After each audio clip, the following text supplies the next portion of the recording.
महाराज जी, इस आदम को कोई ज्ञान नहीं है। भगवत प्राप्ति के लिए मैं सबसे पहले क्या करूं? कृपया मार्गदर्शन करें। आज का सत्संग सुना था क्या?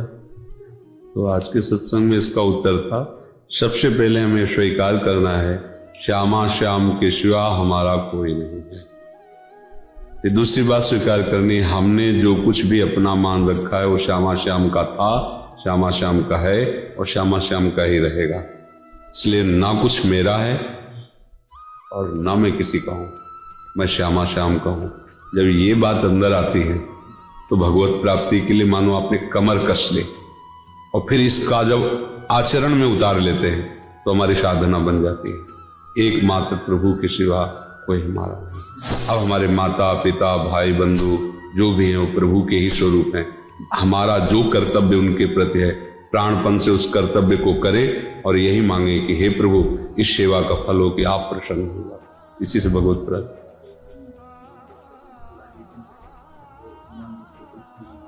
नाम जप का यही फल मिलता है कि गुरु चरणों में हमारी पहुंच हो जाती है।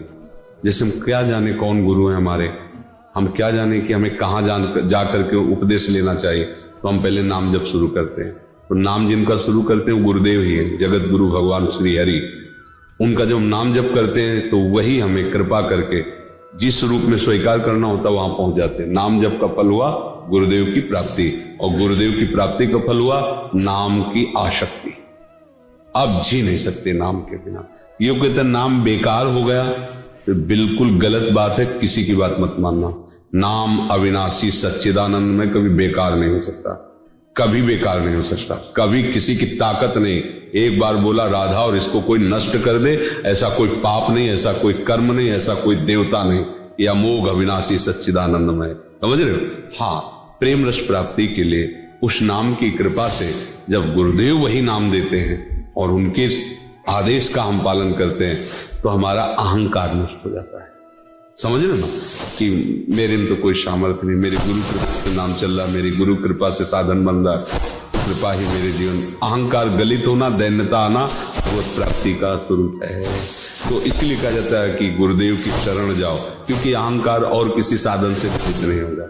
जो भी साधन करोगे उसका अहंकार को हो जाएगा। 4 वर्ष से हमने अन्न नहीं पाया, इतने महीनों से मैं मौन हूं, इतने तीर्थों का मैंने इतना दान किया, वो सब अहम में बैठ रहा है तो भगवत प्राप्ति नहीं होगी। और जब गुरु शरण हो जाता है, ये रहस्य समझता है, तो उसको लगता है मैं तो तिनके की तरह हूं, मेरे से जो कुछ हो रहा है भगवान गुरुदेव करवा रहे हैं तो हो रहा है, नहीं तो मेरी सामर्थ्य कहाँ। अगर मैं कर लेता तो बहुत जन्म व्यतीत हो गए, अब तक भगवत प्राप्ति हो जाती। अब तक जो हमें प्राप्त हो रहा है वो गुरुदेव की कृपा से हो रहा है, तो अहंकार गलित हो जाता है।